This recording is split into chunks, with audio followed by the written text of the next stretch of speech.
Olá pessoal, tudo bem? Tô aqui de novo para conversar com o seu coração e não com o seu cabeção. Se você sente afinidade com a minha energia, então esse vídeo é para você.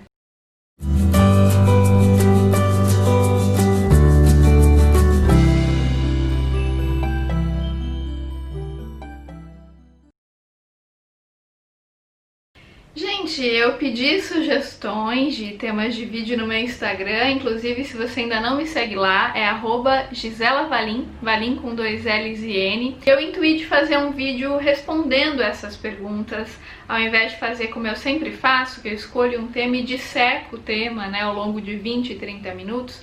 Eu achei que seria interessante fazer um vídeo com respostas mais diretas e objetivas. E aí tem a pergunta da Rosiânia, ela fala o seguinte: por que cobramos tanto amor, carinho, atenção, sentimos que o outro não dá isso, sendo que é algo tão simples?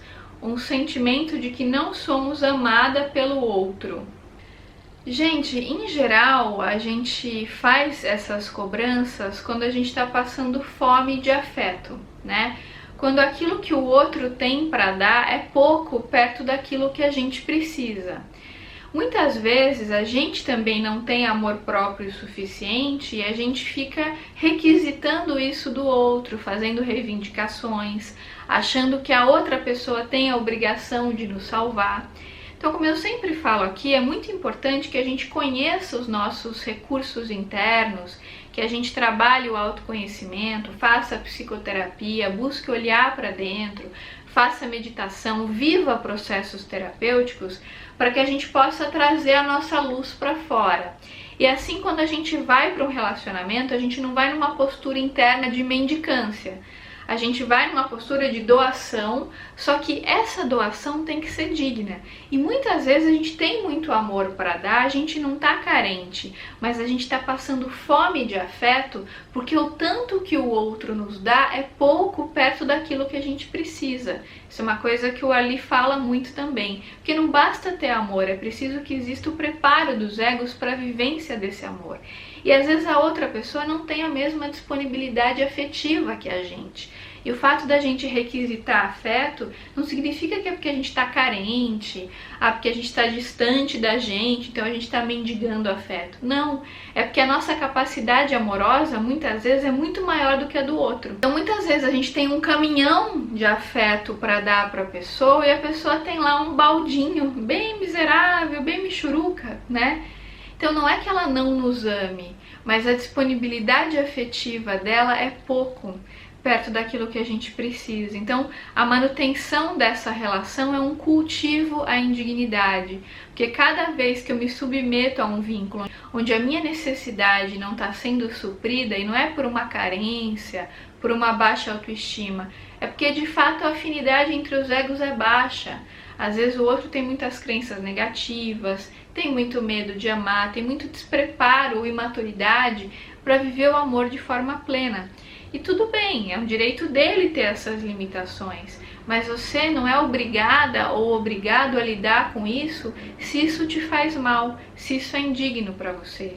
Então, se você já se trabalhou, se você não está carente, se você não está achando que o outro tem que te salvar, se você se autoconhece, e mesmo assim, quando você vai para uma relação, você percebe que é uma relação que fere valores estruturais, valores que são importantes para você, você percebe que naquele vínculo que o outro dá é pouco perto daquilo que você precisa.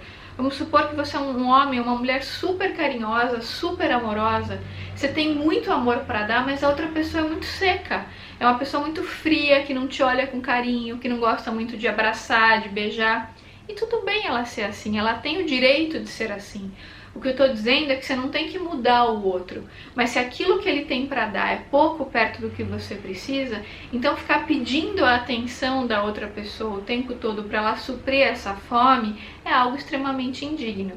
Então o bacana é que você saia dessa relação e busque outra relação onde exista dignidade na troca. Se você está percebendo que a fome não está sendo suprida, você está sempre com fome, você dá muito, mas não vem muito na sua direção. Se essa pessoa já deixou claro que não vai mudar, ficar insistindo nesse vínculo vai fazer você engolir muita raiva, muita sensação de indignidade. Aí você começa a ficar com raiva de si mesmo, por estar se submetendo a essa indignidade. Então é muito importante que a disponibilidade entre os egos num vínculo afetivo, isso é algo que eu aprendi com o Ali Cravo, né? Ele fala muito isso, que a disponibilidade entre os egos tem que ser uma disponibilidade parecida, senão aquele vínculo vira um cultivo à rejeição. E aí você vai ficando com raiva de si mesmo, às vezes começa até a ter muitos sentimentos de culpa, de medo, que na verdade é o seu próprio afeto que está travado, que não está podendo ser expresso na excelência, já que o outro não tem o preparo ou a maturidade para receber tudo que você tem para doar. E a outra pergunta da Cari Silva é: qual o lado positivo do ego? E, gente, eu falo muito aqui sobre a transcendência do ego, e muitas pessoas às vezes interpretam ao pé da letra e acham que o ego é completamente negativo, que a gente tem que matar o ego. E na verdade não é nada disso. Eu falo mais profundamente sobre isso no meu vídeo sobre o ego, o que é o ego, para que ele serve. Na verdade, como fala o Osho, o ego é o nosso falso eu. Ele se forma até os nossos 7 anos, principalmente por aquilo que a gente aprende com os outros, né? Então a gente aprende quem a gente é através dos vínculos. A gente aprende quem a gente é através de referências externas. E essas referências, elas são importantes para a gente formar o nosso falso eu, que é o ego. Então a gente precisa do ego para poder viver nesse mundo. É como se o ego fosse uma roupa que a gente veste para conseguir viver nesse plano. Então o ego, ele é importante, ele é necessário para que a gente tenha uma sensação de eu, de identidade. O grande problema é quando a gente se identifica com esse falso eu, quando a gente acha que a gente é o ego. Então, por exemplo, a necessidade de poder de alguém, ela vem muito dessa identificação com o ego. Quando a pessoa acha que ela é o próprio ego e ela não conhece a verdadeira essência, ela está identificada com o falso eu, né? E não está conectada com a verdadeira essência, com o verdadeiro eu. Então o ego, como fala o próprio Osho, é como se ele fosse um mal necessário. A gente precisa dele. Se não fosse por ele, a gente não conseguiria viver nesse plano. A gente não teria essa referência da individualidade, da identidade, do nosso espaço pessoal. Então ele é importante sim. O grande problema é quando a gente se identifica com ele e a gente acha que a gente é ele. Seria como vestir uma roupa e achar que a gente é essa roupa. Na verdade, essa roupa está em nós, mas nós não somos essa roupa. E através da meditação, do autoconhecimento, a gente vai conseguindo perceber o nosso verdadeiro eu e se desidentificar do falso eu, que é necessário sim, justamente porque a gente aprende pela dualidade e pelos contrastes. Aí a Brás Melissa, ela fala o seguinte: podes falar sobre disciplina? Eu tenho um pouco de dificuldade com disciplina. Tendo a pensar que meditar e ações inspiradas na hora certa sejam um caminho melhor para mim, respeitando meus ritmos. Tendo a observar a disciplina como externa, talvez por isso a dificuldade. Podes falar um pouco sobre isso? Gente, eu aprendi com Osho que responsabilidade tem muito a ver com você responder ao momento presente. Então, um iluminado, por exemplo, ele vai ter a disciplina necessária para ele cumprir a missão de vida dele. Essa disciplina, ela se dá não por conta de uma moral externa, de algo que vem de fora, de algo que é imposto para ele, mas vem de uma percepção. Então, o que eu sinto é que quanto mais a pessoa está conectada com o todo, está conectada com ela mesma, com a verdadeira essência que faz parte desse todo, quando ela se sente integrada com esse todo, todas as ações que ela vai ter vão ser ações espontâneas, que serão respostas ao momento presente. Só que essa resposta não vem por conta de uma imposição, de uma moralidade que é construída socialmente. Ela vem dessa percepção do autoconhecimento. Então, se ela vai tomar água, é como se o todo estivesse falando atrás dela. ela não racionalizou que ela tem que tomar água por isso ou aquilo. Em geral, a gente precisa ter uma disciplina muito regradinha que vem de fora, porque a gente não se conhece, então a gente não sabe se conectar com o todo, porque a gente está identificado com o falso eu. Então a gente que não se iluminou precisa ter uma disciplina muitas vezes mais rígida para que algumas coisas na nossa vida se realizem. Mas quanto mais conectada a pessoa está com o todo, mais ela vai saber responder o momento presente. Então, se ela sente que o corpo dela precisa de água, ela vai beber água de forma consciente, com atenção plena, né? Se ela sente que é o momento de realizar um trabalho, ela vai fazer isso porque o todo está falando através dela. Ela está sendo um canal para que o todo flua através dela. É aquilo que os orientais chamam de ação pela não ação. Então essa disciplina, ela não vem de uma imposição. Ela é um prazer na vida da pessoa, ela é algo natural que é consequência dessa conexão. Entende? Então, claro que enquanto essa conexão não acontece completamente, a gente precisa ter regras, precisa ter horários, precisa ter um esquema de vida para que as coisas possam funcionar e para que a gente possa cumprir certos objetivos. Mas quanto mais a gente vai expandindo a consciência, o que eu sinto que acontece é que essa disciplina se torna algo muito natural, porque ela é a representação dessa conexão com o todo.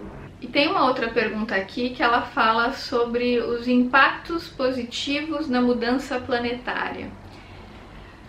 Gente, para quem é espírita ou espiritualista, sabe que a gente está num planeta de provas e expiações que está se tornando regeneração. O Emmanuel fala através do Chico Xavier que a regeneração plena vai se dar em 2057, né? Só que regeneração não significa um planeta feliz. Significa um planeta onde tem um predomínio do bem em relação ao mal, entre aspas, em relação à vaidade, à competição, comparação, aos domínios do ego. Então, num planeta de regeneração vai preponderar a energia amorosa e a gente está transitando para isso, para que isso aconteça.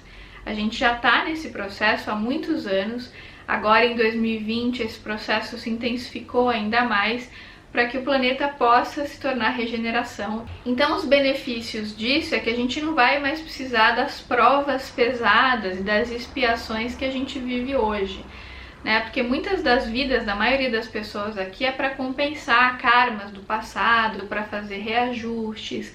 Então muitas vezes as pessoas têm que passar por provas muito dolorosas, por dores muito intensas, para conseguir expandir a consciência, para conseguir transitar para essa energia amorosa. Então, num planeta de provas e expiações, a dualidade é muito grande, a competição é muito grande, a comparação é muito grande entre as pessoas, porque existe um predomínio do poder. Mas a gente está caminhando para o desenvolvimento da energia amorosa. Por isso que eu sempre falo aqui para vocês que a grande revolução nesse mundo é a revolução da consciência, é a transmissão da energia amorosa. Então, sempre que a gente puder transmitir palavras positivas, palavras de amor, de alegria, de leveza, sempre que a gente puder ser esse canal para alguém, a gente vai estar contribuindo para essa transição planetária e para que o planeta possa elevar cada vez mais a sua vibração, né, para que cada vez mais tenham pessoas conectadas com essa energia amorosa. É claro que isso não acontece do dia para a noite. Para que isso aconteça é preciso que haja uma grande depuração como essa que a gente está enfrentando nesse momento da história da humanidade. Então é preciso que seja assim, para que aconteça a limpeza necessária para que as pessoas possam mudar de consciência. Isso é um processo, não é do dia para a noite, como todo processo de transição, ele é dolorido, porque traz muitas das coisas que estavam no inconsciente das pessoas, traz isso à tona, mas essas questões precisam vir à luz para poderem ser transformadas, né, gente? Então, por mais que doa, está tudo certo como está. Essa transição, ela é necessária, era para ser muito mais difícil do que o que está acontecendo. Então, muita coisa foi amenizada por mérito nosso, mas ainda assim essa transição é necessária para que a gente possa mudar de consciência, ter uma consciência cada vez mais generosa, amorosa, compassiva, perceptiva, voltada para trocas relacionais dignas, onde exista um predomínio da energia de cooperação e não mais da energia de competição, de disputa de poder ou de vaidade. Gente, esse é meu recadinho de hoje. Se esse vídeo tocou seu coração de alguma forma, se fez algum sentido para você, lembra de deixar seu like aqui para mim, de deixar seu comentário. Infelizmente eu não consigo responder a todos os comentários, mas eu sou muito grata à generosidade de cada um de vocês, à energia boa de cada um que passa por aqui, mesmo quem não deixa nenhum comentário, mas para quem emana uma energia amorosa, uma energia positiva, eu sinto tudo isso, eu recebo essa energia com muito carinho, com muita gratidão. Então, se você gostou do vídeo, lembra de compartilhar com seus amigos, com as pessoas que são importantes para você, e a gente se vê nos próximos vídeos.